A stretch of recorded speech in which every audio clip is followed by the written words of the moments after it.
สวัสดีครับวันนี้มาพบผมจอดได้ครับผมวันนี้ผมจะพาเพื่อนๆไปหาผลไม้ชนิดหนึ่งครับทุกคนผมก็ไม่รู้นะฮะมันเป็นเครื่องเทศครับเขาเรียกว่ามาเลต้าครับมาเลต้าทุกคนภาษาไทยผมเรียกไม่ถูกครับแล้วหลายๆคนอาจจะไม่เคยรู้แล้วอาจจะไม่เคยเห็นนะครับวันนี้เราดูกันว่าหน้าตามันจะเป็นยังไงครับช่วงวันนี้เราจะได้ไหมครับไม่รู้ ไม่รู้ทุกคนเราจะได้หรือเปล่ายังไม่รู้นะครับผมเราไปกันเลยครับผมgo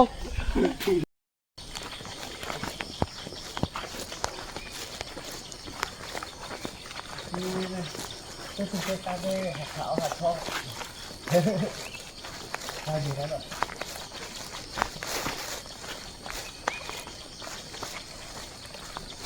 ไอ้ฝั่งนี้ต่อได้มาที่ตื่นแล้วมันก็มาอะไรกันต่อก็ทำด้วยทีแรกว่าหนักว่าเนี่ยก็ทำด้วยทีแรกเป็นมาที่เป็นมาที่ตื่นมาเป็นมาที่ทำอะไรเพื่อนๆผมจะพามาดูมีรุงหรือว่าถ้ำอะไรสักอย่างหนึ่งทุกคนไม่รู้ว่ามีหมูป่าหรือเปล่านะ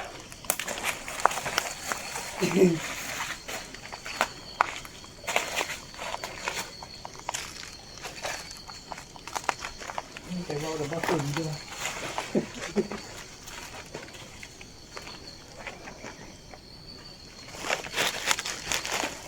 นั่นแหละที่ผมมีคนฟัดด้วย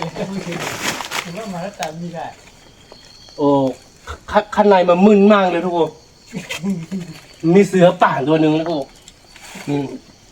ข้างในมันซ่อนตัวอยู่ครับไม่รู้ว่ามันเป็นงูเหลือหรือเปล่าผมไม่แน่ใจนะอยู่ข้างในครับผมนี่เห็นนี่เดียวทุกคนแต่ว่าเราไม่ได้เอาไฟฉายมานะเราไปหาติเหล็กแล้วครับผมโอ้เลยผ่านลูกคนเลยผ่านลูกหลานชั่วโมงนึงนี่ยากันเหนียวได้ไหมเนี่ยสี่วันตอนเล่นเลยผ่านลูกคนกันเลยนี่เดียวอ๋อเล่นเลยผ่านลูกคนเนี่ยเพื่อนที่เขาบอกว่าคือไปข้างหน้าไงมันจะเป็นหน้าพังใหญ่ๆแล้วก็มันสวยงามมากนะครับแล้ววันนี้เราจะได้อะไรกินหรือเปล่าเราก็ไม่รู้เลยครับผมที่แน่ๆคือเป้าหมายของเราก็จะไปหาลูกมะเล็ดนะครับทุกคนเดี๋ยวมาดูกันนะครับว่าต้มมะเล็ดหน้าตามันจะเป็นยังไงครับผม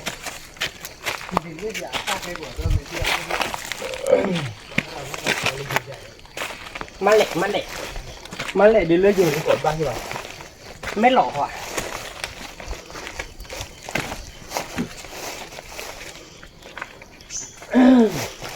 นี่ทุกคนตอนนี้คือพี่เขาบอกว่าเจอต้มมะเล็ดแล้วครับผมมาดูกันว่าต้มมะเล็ดหน้าตามันเป็นยังไงครับทุกคนแต่ว่ามาอยู่ที่หน้าผานะครับทุกคนเราต้องระมัดระวังเป็นพิเศษครับที่จีเดิมผางแบบนี้ต้องใส่รองเท้าบุ้งครับทุกคนใส่รองเท้าธรรมดาแบบนี้ไม่ได้ครับทุกคนคือมันลื่นฮะมันลึกมากแล้วก็ตอนนี้คือเราขึ้นมาที่หน้าผาครับเหวมันลึกมากเลยทุกคนไหลลงไปแน่ทุกคนเหวมันลึกมากนะครับผมคือเรามาดูต้นมะเล็ดว่าหน้าตามันเป็นยังไงครับผมที่เขาบอกว่าเจอตรงหนึ่งแล้วนะครับที่โคลิเมียเนาะที่โคลีเจอตรงหนึ่งแล้วเพื่อนมาดูกันโอ้โหจะลงไปได้หรือเปล่าเนี่ยผมก็ไม่รู้นะครับผมว้าวทุกคนมาดูเครือเทพปังครับเครือเทพปังหน้าตาเป็นแบบนี้นี่เองแต่มาอยู่หน้าผานะทุกคนมันมีแค่ตอกเดียวฮะตรงนี้มันมีแค่ตอกเดียวครับผมนี่ทุกคนโอ้โหลูกเยอะมากเลยแต่ว่ามันยากหน่อยครับทุกคนทำมันยากมากนี่ทุกคนมาดูต้นนี้ผมก็ยังไม่เคยเห็นนะเห็นครั้งแรกครับทุกคนผมเคยหากับพ่อตอนอายุ4-5-6 ขวบครับนี่ทุกคนมาดูกันครับต้นมันเป็นแบบนี้แล้วก็มันมีลูกเยอะมากนะครับผมนี่อาซาบะอ้อเหลียวนี่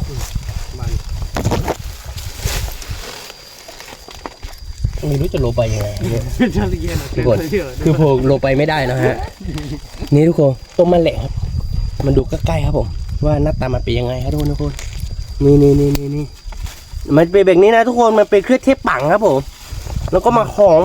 มากๆครับมูจานะนี่น้ำมูสวยเนาะมูจานะเว้ยดูทุกคนดูนี่ ดูนะครับโอ้สุกยอดเลยครับผมพญอมาไอ้เดมถ่ายดีแหละบ่เพราะถ้าคือบุญวิจารณ์หรือว่าโอ้นี่นะครับทุกคนหางเครือเทพปังครับแต่ว่าต้องหางยักษ์มากๆเลยครับทุกคนมันไม่ได้ง่ายอย่างที่คิดครับผมคิดว่าถ้าไปขายนะราคาน่าจะแพงนะทุกคนถ้าไปขายราคาถูกๆเนี่ยโอ้โหถ้าตกหน้าผานี่เรียบร้อยเลยทุกคนหายใจเข้าไม่ทันแน่ๆครับนี่นะครับผมมันเหวมันลึกมากทุกคนผมจะถ่ายลงไปให้ดูนะครับว่าเราขึ้นมาแบบว่ามันสูงแบบว่าสูงมากๆ360 องศานะครับทุกคนเมื่อทักหลาทราบกันใช่ไหมทราบเปล่าได้กันอาจารย์นะก็ดูเพราะว่าบ้าเราได้กันเนี่ยอุ้ยเอาคอตี้หน่อยเล่นลาต้องหลอกคนเหรอนี่ทุกคนถ้าเราเก็บตรงนี้เสร็จก็คือเราต้องไปหางกระต่องนะครับในเมื่อเรามากันแล้วนะครับทุกคนเราต้องขึ้นมันแบบว่าก่อนที่จะถึงนี่ใช้เวลาประมาณ2-3 ชั่วโมงนะทุกคน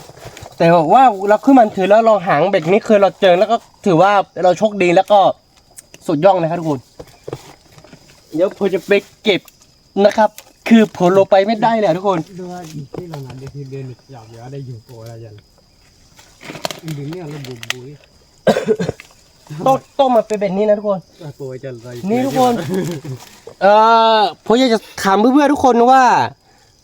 ภาษาไทยเขาเรียกว่าลูกอะไรครับทุกคนดูกันนะครับมันเป็นแบบนี้นะครับทุกคนโอ้โหน้ำมูร่าเราหอมมากทุกคนเพราะอะไรถ้าซุ่มเดี๋ยววิจารณ์เลยแต่เดี๋ยวเอามูนะ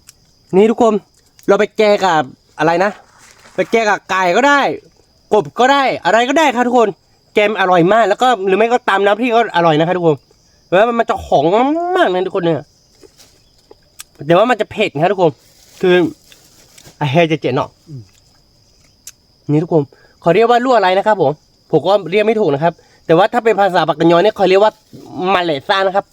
หรือว่าต้มมันเหล็กนั่นเองนะครับทุกคนแล้วก็ภาษาไทยเนี่ยผมก็ไม่รู้นะครับคนเพื่อนๆคนไหนที่รู้ก็เมนบอกผมด้วยนะครับว่าเขาเรียกว่าลวกอะไรนะครับหรือเพื่อนก็ยังไม่เคยรู้เหมือนกันนะฮะอร่อยนะทุกคนผมจะบอกให้แต่ว่าหางยากมากมันเป็นสมุนไพรหรือว่าเครื่องเทศที่หางยากที่สุดนะฮะมันจะอยู่บนหน้าผามันจะอยู่บนก้อนหินแบบนี้นะครับทุกคนแล้วมันจะอยู่ยากมากนี่ทุกคนขนาดตกเดียวนี่โอ้โหได้เยอะจัดกระมังเต็มไถแล้วครับผมอันนี้ลูกที่ออกนี่คืออาซาบอนไหนหมายถึงอันนี้อ๋อจะเก็บเฉพาะลูกที่มันแก่นะทุกคนลูกออกนี่คือเราก็จะทีไว้แบบนี้ถ้ามีคนมาหาทีหลังก็เขาก็จะได้เก็บอีกทีนึงครับผมลองกินแล้วก็คือลองเหลือให้คนอื่นเนาะถ้าแบบว่าถ้าไม่มีใครมาหาก็เม่นขนมาเวลามันแก่แล้วก็คือมันจะตกลงไปมันจะกระจายในซ่อนหินนะทุกคนมันจะขึ้นตามซ่อนหินซ่อนเขานะครับแบบว่าในดีแบบนี้มันจะไม่ขึ้นนะทุกคนมันจะอยู่ในซ่อนหินแบบนี้นะฮะหวังว่าเราทิ้งให้คนอื่นจะได้มาหากินอีกหรือไม่ก็ลูกแก่แล้วก็มันจะได้กระจายนะฮะเดี๋ยวต้มนี้เราเก็บเสร็จแล้วก็คือเราจะไปกระต่องนะฮะแต่ว่าทำมันยากมากๆนะทุกคนขนาดเล็กอัดตั้นเลยเดี๋ยวอ๋อลูกแก่ๆมาหมดแล้วครับผมเหลือแต่ลูกอ่อนๆนะครับทุกคนเดี๋ยวเราจะพี่เขาจะไปทางนู้นส่วนผมจะไปทางนี้ครับเพราะว่าทางนู้นมันยักษ์มากๆนะครับทุกคนผมจะไปทางนี้ไม่รู้ว่าผมจะเจอหรือเปล่านะครับเราดูกันต่อนะครับวันนี้เราจะเจอกี่ตกเราก็ยังไม่รู้นะครับผมไปกันแล้วครับมารู้กันนะครับว่าเราจะเจอโต๊ะที่2หรือเปล่าครับเพื่อนๆโต๊ะที่1นี่เราเจอมาแล้วแต่ว่าโต๊ะที่2เรายังไม่เจอเลยครับผมมาดูกันนะครับผมมาครับเพื่อนๆเรายังไม่เจอต้นที่2เลยฮะทุกคนถังยักษ์มากๆนะครับผมคือที่ชายของเราไปทางนู้นนะครับผมตัวนี้คือโอ้ทุกคนผมอยากจะไปยืนตรงนู้นครับผมอยากจะไปยืนให้เพื่อนๆดูนะครับแต่ผมไม่เสียดีกว่าครับคืออันนี้เขาเรียกว่าอะไรนะครับอันนี้ผังเนี่ยทุกคนเขาเรียกว่าหัวจระเข้ครับผมผังหัวจระเข้ครับแต่ที่จริงนี่ผมก็อยากจะไปหน้าตรงนู้นให้เพื่อนๆดูนะครับแต่ว่าผมกลัวว่ามันจะถล่มนะทุกคนต้นนี้ไม่รู้ว่ากี่ต้นนี้ถ้ามันมียอดก็กี่ได้นะทุกคนสามารถกินได้นะนี่พันหัวจระเข้นะทุกคนตัวนี้คือมองหาสมุนไพรต้นที่2ครับผมต้นมะแหลกต้นที่2ตัวนี้คือเรายังไม่เจอครับ มาครับมาครับ อะไรอ่ะ ทางยากมากเลยทุกคนหรือว่ามันยากสุด ว้าผมก็เปิดอย่าได้ด้วย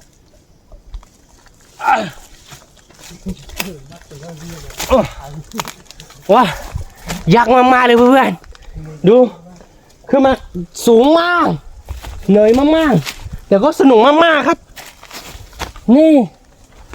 ต้นไม้มันมีพรมทุกคนไม่รู้ว่ามันมีตัวนิบหรือเปล่านะครับเราไปข้างหน้ากันต่อครับผมทุกคนอันนี้ยังไม่เจอต้นไม้เหล็กครับ แต่ว่าเจอตกพี่โบครับ นี่ขอร้องที่เลยเนาะโอ้บ้านก่อนเนาะไม่ได้ปลาบ้านเราด้วยโอ้บ้านดิฉันต่อหรอเนาะ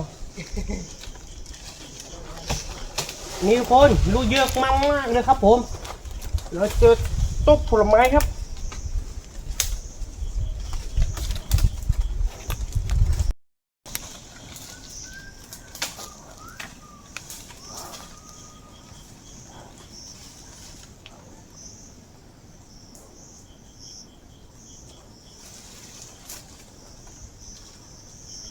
เราชิดูสั้นลูกก่อนไหมครับมีเยอะครับผมโอ้มีมดเยอะครับผม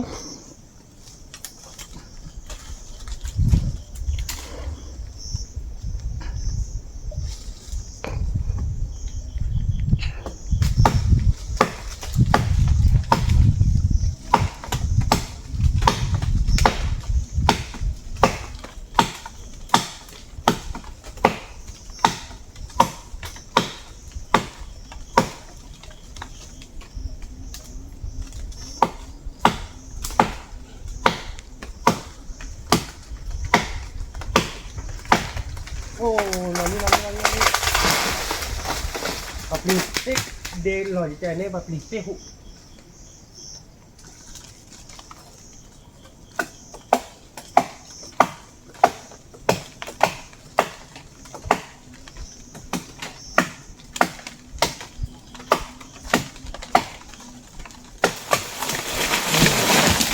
จัดที่มาเลยมาเลยครับวันนี้เราจะเอาแค่กี่เดียวนะครับทุกคนเอาเยอะกินไม่หมดครับเหลือให้คนอื่นได้กินบ้างครับถ้าไม่มีใครเดินผ่านก็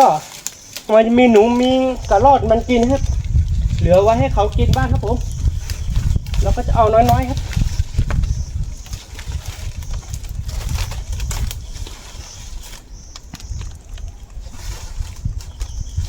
โอ้มีมดเยอะมากเลยทุกคนมดกัดครับมดกัด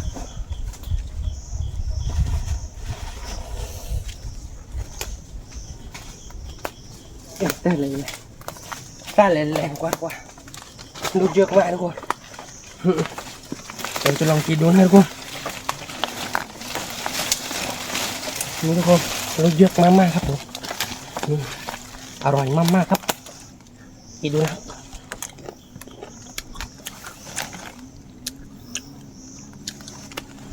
เปรี้ยวจัดทุกคนเปรี้ยวมากๆ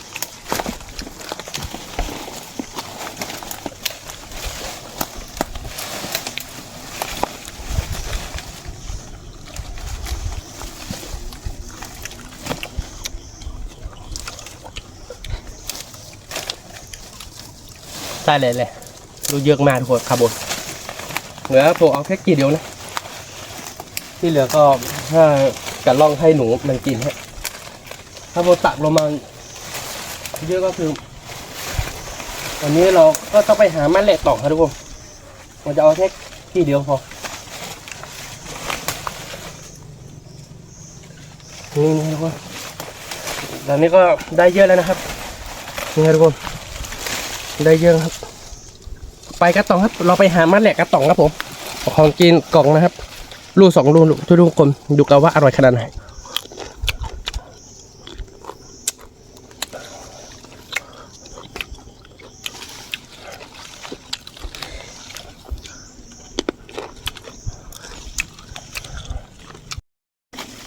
ตอนนี้คือ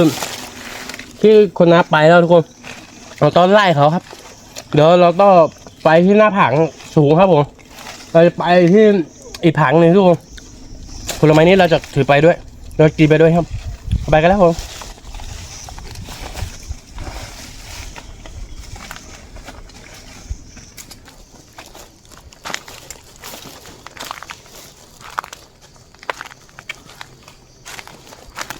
นี่เพื่อนมีคนมันเก็บกับเราแล้วเขาเอาไม้มาสอยครับทุกคนนี่ต้นมาอยู่ข้างบนตกหนึ่งนะทุกคนไม่รู้ว่าขึ้นไปข้างบนแล้วก็สามารถเก็บได้หรือเปล่านะครับ ถ้าเก็บไม่ได้ก็ต้องเอาไม้สอยเหมือนกันนะครับทุกคนนี่ทุกคนทางยักษ์มากๆครับเขามาเก็บลูกไม้เหล็กนี่มันไม่ง่ายเลยทุกคนซื้อโพสมันเก็บครั้งแรกในชีวิตนะครับทุกคนว่าทำมันเป็นยังไงทำทุลักทุเลมากๆนะครับผม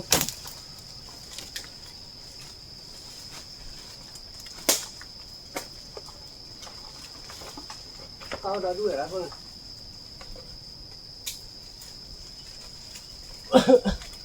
เดี๋ยวพอจะขึ้นไปครับผมโอ้ทุกคนที่นี่มันเยอะมากเลยแต่ว่าเขามาเก็บกับเราแล้วครับผมเขามาเก็บหมดแล้ว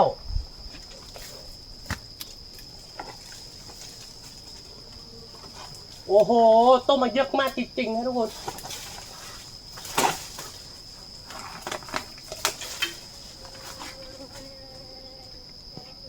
ลูกมันเหล็กทุกคนลูกมันเหล็กเยอะจัดแต่ว่าห่างยากจัดบนหน้าผาครับหน้าผาสูงมากๆเลยทุกคนโอ้ทุกคนทำยักษ์มากๆเลยครับผมแล้วก็มีต้นอะไรไม่รู้มันมีหนามโคตรใหญ่แล้วทุกคน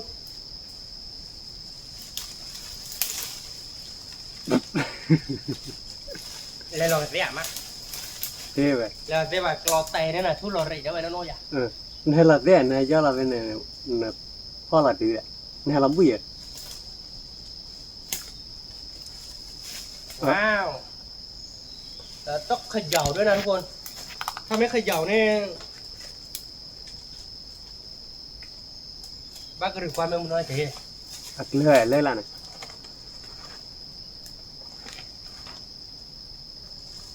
ถ้าตกลงไปเนี่ยเรียบร้อยแล้วครับผมไม่ได้หายใจแล้วทุกคนแล้วมันสูงมากๆครับผมลูกมันเยอะมากๆด้วยทุกคนตรงนี้เขาน่าจะลงมาไม่ได้ครับ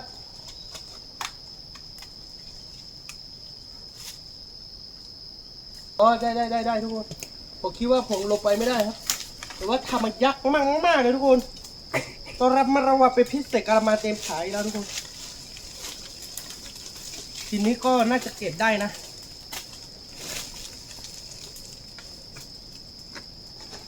วิเกลกอนให้ดูเดี๋ยวว้าวเฮียคือบูอาบรอมาผมไม่กล้ามันเสี่ยงครับทุกคนแต่ว่าตรงนี้มันก็คุ้มนะทุกคนลูกมันเยอะมากๆครับ นี่นะคะทุกคนดูกันนะครับแบบว่าลูกมันเยอะแบบว่าเยอะมากๆเลยครับผมว่าลาซ่าหมอกโลกีโกโลโกโมโลโกโอ้ยละเด็กลูกเยอะมากๆเลยครับผมชีปูเสือปูเลยน่ะเกิดแล้วได้มอลละได้ยัง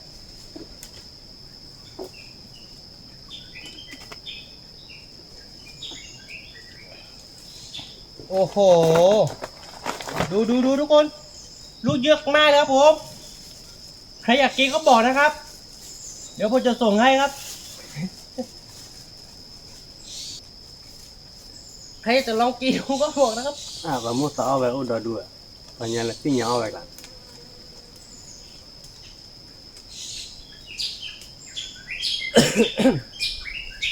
ทุกคนลูกไม้เหล็กนี่หักยักษ์มากๆครับมาอยู่ในซ่องหินอย่างเดียวทุกคนมันไม่ได้ขึ้นตังพื้นฮะแบบว่าทำมันยักษ์มากเกินไปอ่ะทุกคนผมก็ไม่กล้ามันเสียหลายๆรอบนะเป็นผลไม้ที่หางยักษ์มากๆเป็นเครื่องเทศที่หางยักษ์ที่สุดเลยทุกคนแกคือก็กอกเตอร์หรอบ้านเราใต้น้ำมูเนี่ยเนาะโอ้ทิศาเวสเต้ตุ๊กกาชาคุกก็ได้ลาเลยเพื่อมันเก็บมันเหล็กด้วยกันไหมครับจะบอกให้นะมันเหล็กราคามันแพงนะทุกคน ที่มันแพงไม่ใช่อะไรหรอกทุกคนเพราะว่าหางยักษ์มากๆแล้วก็หางย่ายแล้วก็ไปเก็บก็ยักษ์มากๆครับว่าเนอะคืออ้อก่อนอ่ะบ้าเบี้ยวเด็กโอ้ตลกก่อกันเลย บากีโลเยบอยฮะ โลละ500ทุกคนขนาดโลละ500เนี่ยผมนี่ถ้าผมอยากกินนี่ผมซื้อกินนะหันกินแบบนี้ก็สนุกดีอะทุกคนได้เกือบเต็มถุงครับผมแค่ตกเดียวครับผมนี่ทุกคนผมจะกระโดดลงไปแล้วนะครับ1 2 3ขึ้นไปดีกว่าครับ ขึ้นไปก็ยากนะทุกคนดูก้อนหินนี้อันตรายมากทุกคนนี่อ่ะหูเดี๋ยวเนาะ หัว อ่ะหูแวกกรุบมาหุ่นเรียกโลนี่นะแล้วเนี่ย โอ้อันตรายมากเลยทุกคน อย่าไปเสี่ยงเลยมันไม่ดีนะครับนี่ขนาดผมจะขึ้นไปนี่ขึ้นไปไม่ได้เลยอะแล้วก็ก้อนหินนี่เวลาเราเขย่าเนี่ยมันไม่ได้อยู่นิ่มนะทุกคนนี่ผมจะถ่ายให้ดูนะนี่ทุกคนมันเป็นแบบนี้ครับ ดูว่าโลเป็นแหละเพื่อนเราจืดโดนข้อละ อันตรายมากๆครับ ถ้าเราไม่ได้เขย่าดูนี่คือมันสามารถ ถ้าเราเหยียบแล้วก็มันสามารถตกลงไปได้นะทุกคน คือว่าไทยโดนเล่นเลยทาวันอ่ะ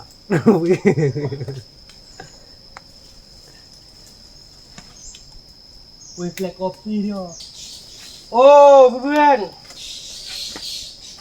ผมไปฟักนี้นี่ต้องมาเยอะมากแต่ว่าเขามาเก็บกันหมดแล้วนะ แล้วก็ทาก็ไม่ได้ง่ายนะทุกคนต้นไม้เหล็กนี่หางยักษ์มากๆครับหางยักษ์มากๆแล้วก็ไปเก็บก็ยักษ์มากๆนะทุกคนโอ้นี่คือต้นไม้เหล็กทุกคนที่มันเก่งเนี่ยที่สามารถกินได้เนี่ยเราต้องเก็บให้หมดครับ เพราะว่าเราต้องมาหางยักษ์มากๆเลยทุกคนย่าแบบว่ายักษ์สุดๆนะฮะแล้วก็ได้ประมาณนึงนะทุกคนที่เมื่อกี้ผมขึ้นไปที่หน้าผางนี่ทำมันยักษ์มากแล้วก็ไม่มีต้นที่มันมีหนามเยอะมากเลยทุกคนตอนนี้ก็ได้เรื่องนะทุกคนแต่ก็สนุกนะครับทุกคนโอ้ทุกคนทำมันย่านเกินไปฮะดูทุกคนมาแหลกนี่ต้องขึ้นไปเอาแบบว่ามายักษ์มากๆนะทุกคนถ้าเป็นตกนี้ถ้ามันมีลูกนี่ดิงเลยทุกคนเอาง่ายๆครับนี่ตกอ่อนนะทุกคนที่ยังไม่มีลูกนะครับผมนี่เราจะไปหากระต่องครับวันนี้ไม่รู้ว่าเราจะได้เพิ่มหรือเปล่านะครับทุกคนเมื่อกี้ที่ผมขึ้นไปเก็บตรงนู้นนี่ได้เยอะนะทุกคนได้เยอะแบบเยอะมากๆครับผมดูนี่ผมชวนดูเยอะแบบว่าเยอะมากๆทุกคนนี่แล้วก็หอมมากๆนะคุณมันเหล็กนี่หากยักษ์มากๆด้วยครับเราไปหากระต่องครับผมไปกัดติเหล็กครับผมติเหล็กนี่มาไกลมากทุกคนอยู่ที่เลิกลูกกลองครับมาหาผมที่หนองบัวนี่ครับผมมาไกลมากๆครับหนองบัวแต่เล่ากามครับเขาก็อยากจะกินมันเหล็กครับเขามาหากระพงครับผมวันนี้ถ้าผมได้เยอะผมจะแบ่งให้พี่เขานะครับผมจะกินแค่ไม่เยอะครับเพราะพี่เขาต้มมาแบบว่าไกลมากๆครับทุกคนเลิกลูกกลองครับผมเดี๋ยวต้องเล่นเล็กไล่เดี๋ยวดิโอ้แท้ตาบ้าจะน่ารักแหละถ้าแบบนี้สิ่งอย่างอ้อยว่าดูสิ่งอย่างบ้าสิ่งอย่างอ้อยว่าดูคืออ้อมสิ่งอย่างอ้อยว่าดูคืออ้อมนัวโอ้เล่นเลิกคนเล็กไล่ยังล่ะมาเลยต้าสิ่งอย่างมาเลยต้ายา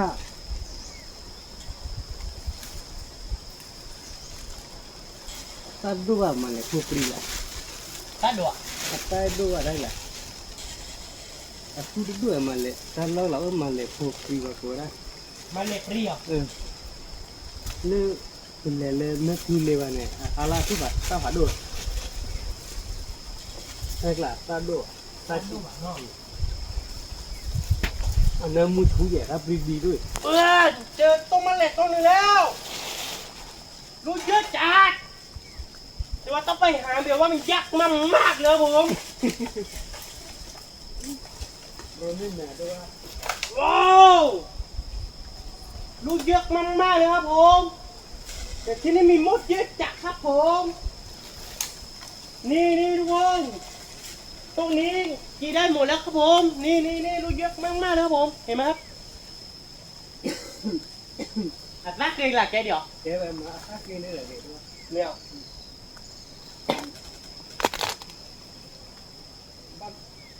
Nó khui được gì ở đó thôi. Có gì đấy rồi. นี่ผมจะไปเก็บให้เพื่อนๆดูนะครับว่ามันเยอะขนาดไหนครับผมต้นนี้คือสามารถเก็บได้หมดแล้วทุกคนแก่หมดแล้วเวลามันแก่หมดแล้วก็คือตู้ของมันก็จะตายครับทุกคนมันไม่แตกกี่แล้วครับผม Đua thôi mùi này làm อาแกทราบว่าเรือรอนอ่ะเดอาร์แล้วเลยไปเลยดีหรอเนี่ยดีเยอะมากๆเลยครับผมเดี๋ยวจะลองหาตรงนี้ว่ามันมีสักต้นหรือเปล่านะทุกคนนี่ต้นที่บวกเก่งนี่ได้เยอะมากครับผมอร่อยมากๆเลยครับผม Mẹ đang là thế, học viên là A2 khí ấy. สุดยอดเลยครับ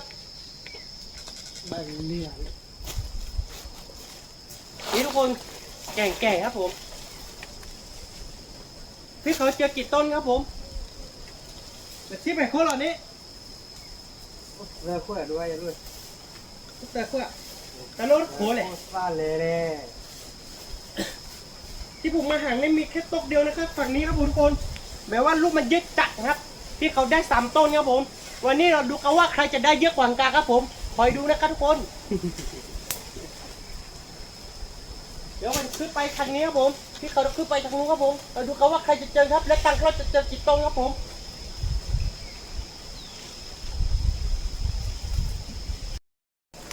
นี่เพื่อนๆมาดูกันนะครับผมมังถือยกหน้าผากนะครับทุกคนมองลงไปฮะเจอมาเก็บมะแหลกครับทุกคนได้เยอะมากๆเลยครับผมหลายๆคนอาจจะไม่เคยรู้อาจจะไม่เคยเห็นนะครับที่บ้านของหลายๆคนมีหรือเปล่าผมไม่แน่ใจนะทุกคนรูปมันเป็นแบบนี้นะครับแล้วก็มาห่องมากๆทุกคนมันเป็นเครื่องเทศแบบว่าคนปากกะยอชอบจริงนะครับทุกคนตอนนี้คือมันถือยอดของหน้าผากแล้วนะครับเดี๋ยวเราต้องลงไปฝั่งนู้นว่าเราจะเก็บได้อีกหรือเปล่านะครับแล้วมันจะมีให้เราได้เก็บอีกหรือเปล่านะครับพี่เขาอยู่ฝั่งนู้นครับผมพี่เขาน่าจะได้เยอะนะครับพี่เขาเป็นผู้เชี่ยวชาญแบบว่าเดินป่างครับผมส่วนผมหน้าผากแบบนี้ผมก็ยังไม่เคยมาหางผมเคยเดินผางนะครับแต่ว่าลูกมะแหลกเนี่ยผมยังไม่เคยเก็บนะครับทุกคนมาดูกันนะครับลูกมะแหลกมันจะอร่อยขนาดไหนครับผมไปทำเมนูอะไรกันได้บ้างนะครับส่วนวันนี้ถ้าผมได้เยอะก็ผมจะแบ่งให้พี่เขาเยอะๆนะครับส่วนผมก็จะเก็บไว้หน่อยนึงครับเดี๋ยวผมจะรอไปทำกินนะครับผมเพราะพี่เขามาไกลมากๆครับพี่เขาอยู่ที่เลิกลูกกลองครับผมแล้วก็ผมจะดูกันว่าวันนี้ผมจะไปซื้ออะไรกันดีนะครับเราจะให้พี่เขาทำกับนี่นะครับผมทำกับมะแหลกครับพี่เขาบอกว่าทำกินได้หลายอย่างซึ่งผมยังไม่เคยกินแล้วก็ผมยังไม่เคยทำนะครับเราดูกันนะครับว่าเราจะได้เพิ่มอีกหรือเปล่านะครับผมนี่ทุกคนฝั่งนู้นก็คือประเทศพม่านะครับผมประเทศเพื่อนบ้านของเราครับมีบัตรเยอะมากครับผมฝั่งนู้นนะครับทุกคนมันจะมีตรงกลางก็จะเป็นแม่น้ำมือครับทุกคนส่วนฝ่ายนี้ก็ประเทศไทยของเราครับผมถ้าเราจะไปฝ่ายนู้นก็ได้ครับฝ่ายนี้ก็ได้ครับโยหาต้นมะแหลกกระต่องนะครับจะได้มะแหลกเพิ่มหรือเปล่านะครับผม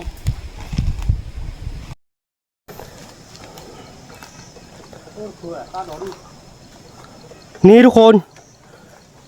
ที่เล็กเจอตรงนี้แล้วครับผม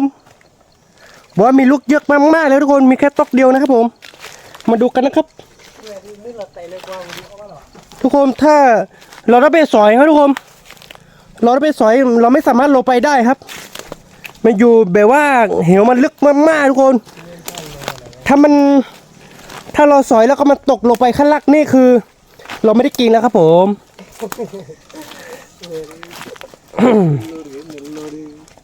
โอ้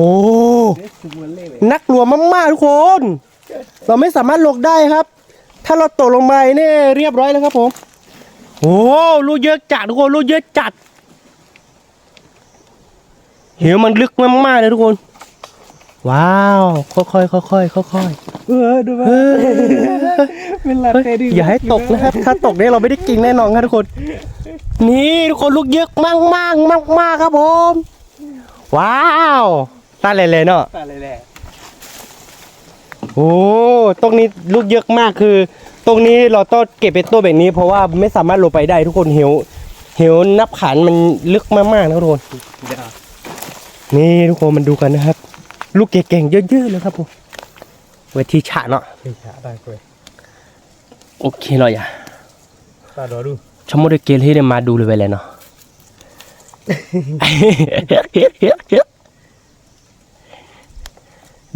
มาหางมาแหลกนี่ทุกคนได้เยอะเบ็ดนี่ที่เหล็กนี่กับบักนี่เมียไม่ด่างแล้วครับผมถ้าไม่ได้นี่โดนด่างแน่นอนครับ แตกรอแล้ว แต่เขาแรงเออปลีมายาติเลย มารอบมาไม่บอสตัวเลย เมจาดาจะโคตรซ่าเลยนี่นี่ทุกคน เด็ดละ รู้เยอะมากๆครับผมหอมก็หอมอร่อยก็อร่อยบักเก็ตเตี้ยดำแต่อร่อย ก็เลยหมาบ้านเนี่ยพอถ้าตัวมือตัวเอาวิกรม เนี่ยพอได้ยาโกวิยะ อาจารย์นะ เนี่ยไปเก็บพอได้ก็ไปใหญ่ พอได้ เก็บเอาบาร์ก่อนเนาะเก็บพอได้ยาโกได้ก็ไป ถ้าเพื่อนมีกี่กาเลเดนเรียบร้อยบอเพื่อเด็บร้อย ตรงนี้คือลูกคนคือเราสอยมาแบบเป็ดโตแบบนี้คือลูกอ่อนๆก็เราก็จะเก็บนะฮะแต่ก็เราไม่สามารถลงไปได้เนาะถ้าลงไปได้นี่คือเราจะเก็บแต่ลูกแก่ๆเนาะที่เลยเนาะคือเราไม่สามารถลงไปได้ทุกคน เพราะว่าเหวมันลึกเกินไปครับเราเกิดฟ้าเล่ๆเดี๋ยวทุกคน เลย เลือกหลอกโกไปซื้อมาเนี่ย แล้วลูกรอดเนี่ยบ้านอะไรคืออะไรเหรอ ตู้อ่ะ ด้วยพอมึงบอกเลยด้วย โอ้ ว่าน่ะนี่เพื่อนๆหมู่บ้านของผมครับผมหมู่บ้านของผมอยู่ข้างล่างนู้นครับผมเห็นไหมครับแบบว่า เราก็ดุดแต่งกันก็มาไว้ใหญ่ ในโลกว่าได้แต่เป็นหลอดเศษอะเนาะ เรียกว่าไงเลยว่าเนี่ย ทุกคนเราก็จะปลูกไว้ในซอกหินที่เดิมนะทุกคนไม่รู้ว่ามันจะขึ้นมาหรือเปล่านะตีเหล่งนี่คนเซียนครับ มาท่านละบาทละ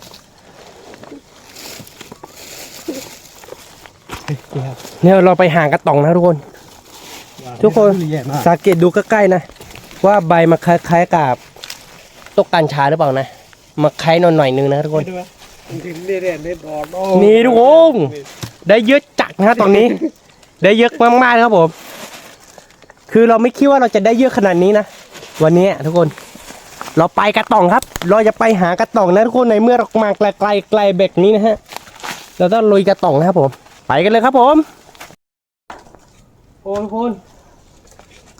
สนุกมากเลยครับผมปีป่ายครับหน้าผางครับผมทุกคนสนุกมากๆแล้วก็ได้ลูกมะแหลกเยอะมากๆมาด้วยกันไหมครับ เหนื่อยดีนะครับเหนื่อยไหมจอด้า ไม่เหนื่อยครับสนุกมากๆเลยครับผมเหนื่อยไม่ได้ผมว่าผมชอบ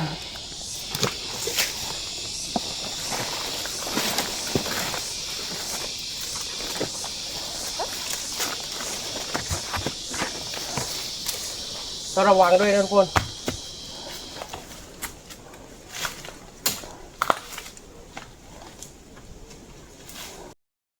นี่ทุกคนตอนนี้อยู่ในฝั่งลึกมากครับตอนนี้ผมเจอแก้วมังกรต้นนึงแล้วทุกคนมาดูกัน แต่ยังไม่มีลูกนะทุกคนนี่แก้วมังกรนะนี่ทุกคนแก้วมังกรครับต้นอะไรนะครับต้นกระบองเพชรนะทุกคนคล้ายๆกับต้นแก้วมังกรครับมันยังไม่มีลูกนะถ้ามีลูกนี่ไม่รู้ว่ากินได้หรือเปล่านะทุกคนตอนนี้คือแบบว่าเราเข้าปากลึกมากๆนะทุกคนว่าไกลมากๆนะครับผมตีเลยยังไม่เหนื่อยนะครับผมตีเลยจะไปไหนต่อผมก็ยังไม่รู้นะครับผม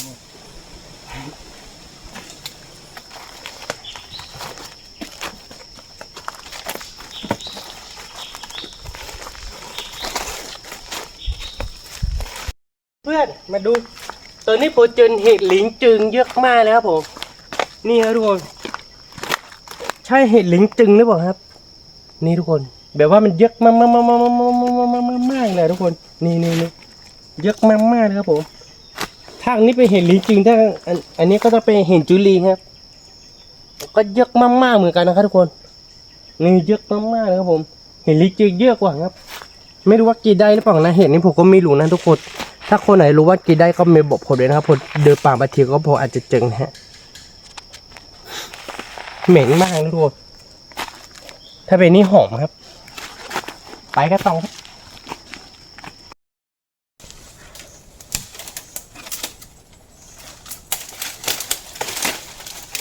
นี่เพื่อนๆเราไปเก็บเมล็ดเสร็จแล้วนะทุกคนนี่วันนี้มาเก็บผลไม้เปรี้ยวกระต่องครับเอาลูกที่มันสุกก่อนนะเหนื่อยมากทุกคนเอาไปตัก หมดเลย หมดเลยอีกต้นหนึ่งหมดเลยเหลืออีกต้นหนึ่งทุกคนต้นนี้มันมีแค่2 กิ่งนะดูเราก็เลยหักลงมา2 กิ่งนะครับ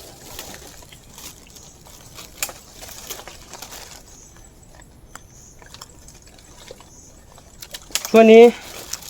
มันใกล้จะหมดฤดูกาลแล้วทุกคนมันกำลังสุกแล้วบาโต้ก็ตอนนี้ก็คือหมดแล้วแต่บาโต้ก็ยังเหลืออยู่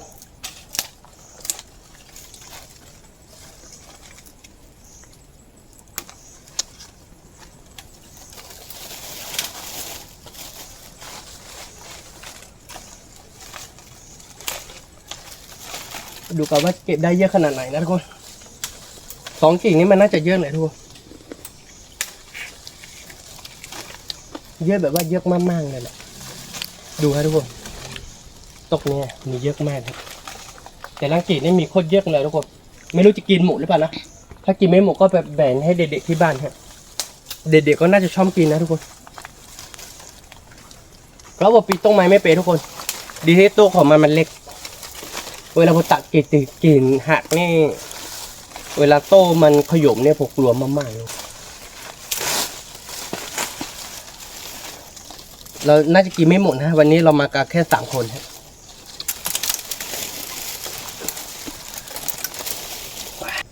นี่เพื่อนๆผลไม้เปรี้ยว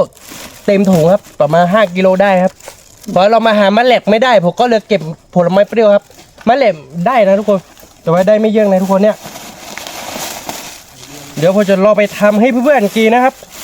ว่าเขาต้องทำกันยังไงนะครับทุกคนหอมมากเลยครับผมลองกินดูเม็ดนึงครับหอมแบบว่าเดี๋ยวตรงนี้คือเราได้เยอะแล้วนะทุกคนวันนี้ได้ประมาณนี้นะครับแล้วก็เต้นเลยเขาได้เยอะกว่าผมอีกครับผมเรากลับบ้านกันเลยครับผมเราดูกันว่าเราจะทำเมนูอะไรครับไปกันเลยครับผม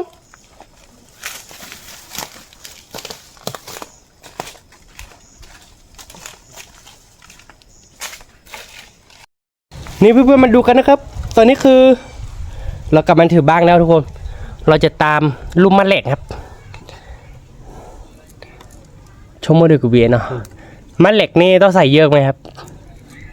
เต็มเดบาเลยนะอ๋อมะแหลกนี่คือลูกโคดูเราใส่แค่กี่เดียวทุกคนมันไม่เยอะนะนี่เดียวฮะนี่ฮะเขาบอกว่าไม่ต้องใส่เยอะนะมันจะหอมมากๆทุกคนมันหอมแบบว่าหอมมากเลยนะนี่ทุกคนแค่เราตำให้ละเอียดแล้วก็เราทำกับอะไรก็ได้ต้มก็ได้แกงก็ได้ทุกคนหรือไม่ก็ทาน้ำพริกก็ได้วันนี้เราจะแกะปลาดุกครับดูโคทำครับผมหล่อนะทุกคนนี่ทุกคนดูอร่อยแน่นอนครับวันนี้นี่อยู่ที่เลือกลูกล่อนี่ต้องมาไกลครับทุกคนแล้วก็ต้องทากับข้าวให้ผมด้วยครับเพราะว่ามะแหลกเนี่ยผมยังไม่เคยกินนะทุกคนแต่ใส่เพิ่มอีกหน่อยนึงครับนี่ทุกคนเครื่องปรุงก็ไม่ได้มีอะไรมากนะทุกคนใส่กระเทียมแล้วก็มะแหลกอย่างเดียวครับแล้วคิดว่ามันจะอร่อยนะทุกคนนี่ทุกคนมะแหลกมะแหลกนี่เขาต้องตำให้แหลกนะทุกคนรูปมะแหลกนะครับโอ้ไปห่างยากมากเลยทุกคนมาอยู่ตรงหน้าผางแล้วก็อยู่ตรงซอกหินนะครับไม่ได้อยู่ในพื้นนะทุกคนนี่เราใส่เสร็จแล้วนะทุกคน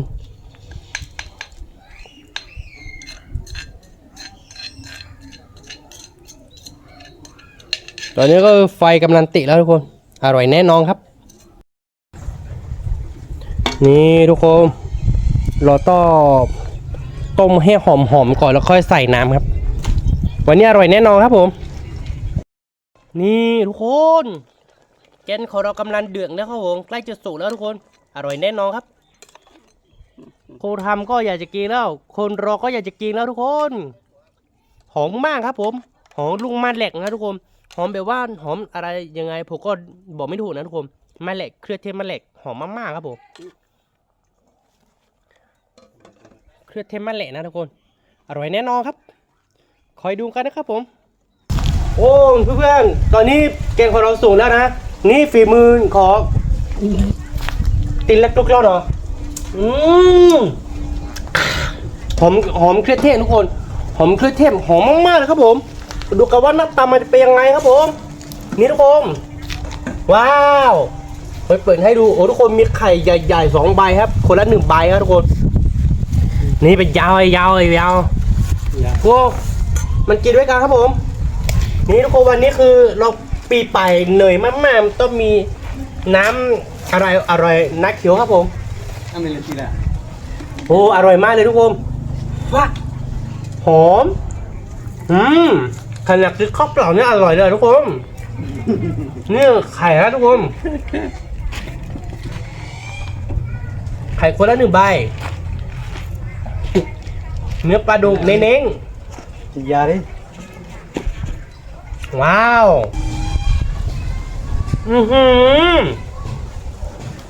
สุดยอดเลยครับทุกคนอร่อยมากหอมเครื่องเทศที่เราไปหามาทุกคนรู้มันแหละหอมแบบว่าปล่อยที่ใบไม่ถูกนะทุกคนหอม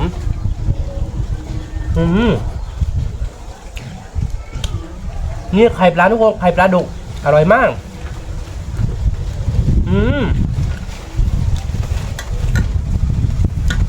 มันเลยนี่หอมมากเลยเนาะอร่อยแน่นอนครับทุกคนรอไปหาดูแต่ว่าคือหางยากมากๆนะทุกคนก็ปีนหน้าผางสูงมากนะครับผมมาอยู่ในหน้าผางแล้วก็อยู่ในซอกหินนะ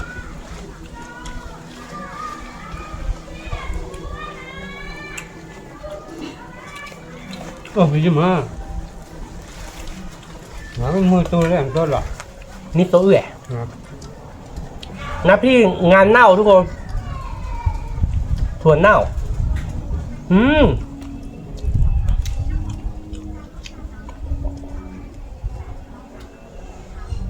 แบบว่าวันนี้คือเราปีไปแล้วเหนื่อยครับทุกคน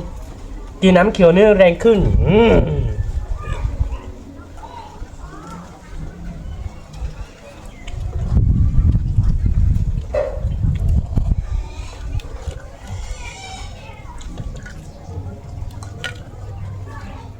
ที่เลือกลูกร้อนนี่แม่เหล็กไม่มีนะทุกคนโอ้แบบเนาะ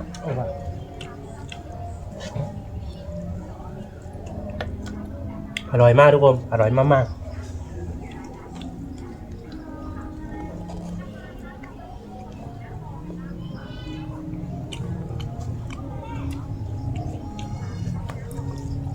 กินด้วยกันไหมครับไม่ต้องเกรงใจครับทุกคนมากินด้วยกันครับผมหอมรู้ไหมแหละทุกคนหอมเวลาเราเคี้ยวแล้วก็ไปดมแล้วก็คือมันจะฉุมขึ้นมาแล้วก็มันจะหอมมากๆครับผม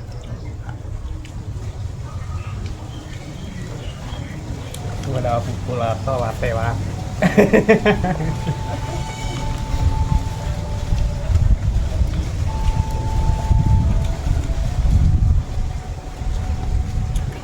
vui mặt này nồng xuôi có thể được cái phim này ba mẹ lại ta này là mùi qua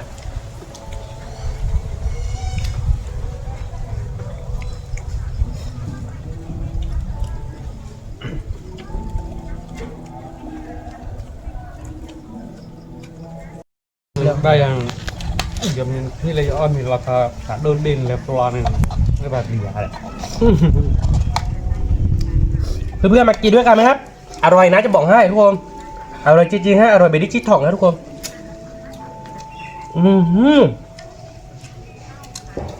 รู้ไหมแหละหอมมากทุกคน Quý mặn nọ, nằm một suất.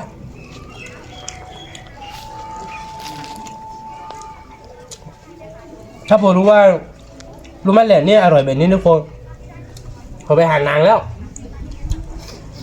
แต่ผมเกิดมาเนี่ยผมเคยไปจอเพลงเด็กๆอายุประมาณ6 ขวบรอบหนึ่งแต่จำไม่ได้แล้วว่าต้มมันเป็นยังไงตอนนั้นยังเป็นเด็กมากทุกคนตอนนั้นผมเป็นเด็กๆนี่ผมปีหน้าผ่านปีปลายเก่งมากครับผมเหมือนสไปเดอร์แมนเลยทุกคนในตอนนี้คือผมปีไม่ได้แล้วครับผมแก่งแล้วทุกคน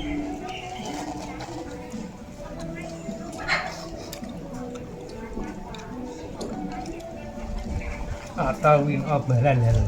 เอาเลยแบบ off cái được bởi lần này เอาเกี่ยวอ่ะ นี่ทุกคนรู้ไหมแหละน้ำหอมมาก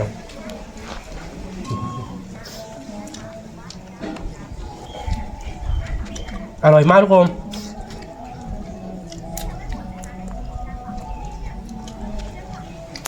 อร่อยแบบว่าข้าวหมกไปเราหม้อนึงทุกคน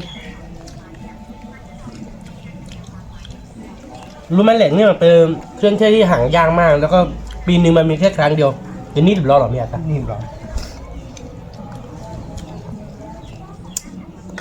ปีนึงหาได้แค่ครั้งเดียวทุกคน เดือน 10 เดือน 11 ประมาณนั้นแหละ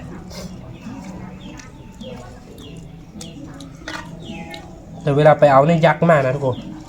ก็ปีป่ายปีผ่านครับ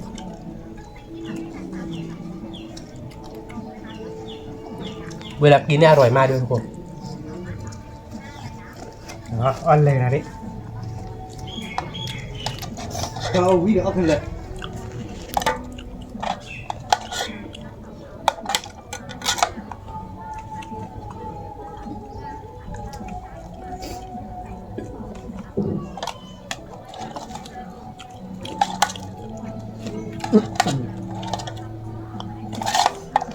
กระดูกเต็มหม้อนะทุกคนเมื่อกี้ตัวใหญ่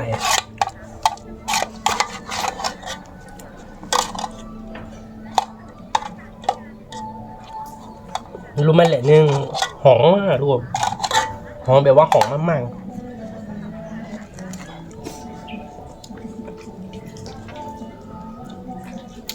มากินด้วยกันไหมครับเพื่อนๆรู้ไหมแหละนี่ผมยังไม่เคยไปเก็บนะทุกคนเพราะว่าพี่เขาบอกผมว่ารู้ไหมแหละนี่อร่อยแล้วก็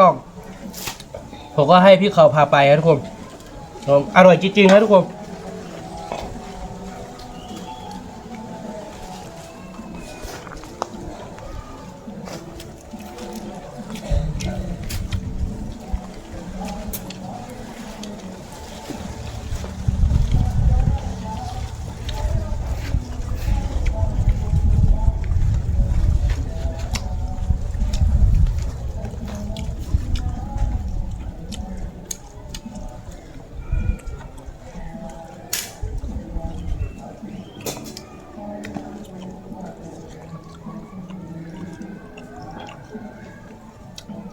อร่อยมากทุกคน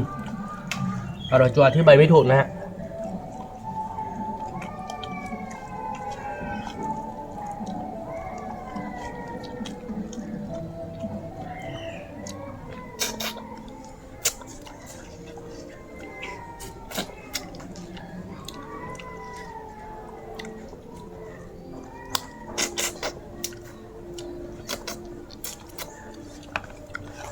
รอวิ่งมั้ยnằm một xoay là to lên là được หมดแล้วทุกคนอร่อยมาก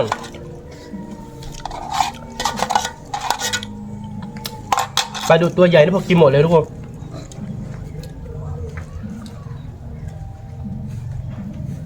นี่ทุกคนหมดแล้วครับผมขอรับอร่อยมากทุกคนงามนี่เขาไม่ค่อยชอบกินนะชอบกินเนี่ยที่มีแม่เหล็กนะครับสำหรับคลิปนี้ก็คงไม่มีอะไรมากครับเพื่อนๆถ้าชอบใจคลิปของเราก็อย่าลืมกดไลค์กดติดตามนะครับในที่สำคัญอย่าลืมกดกระดิ่งครับผมเจอกันคลิปวิดีโอหน้าครับผมสวัสดีครับ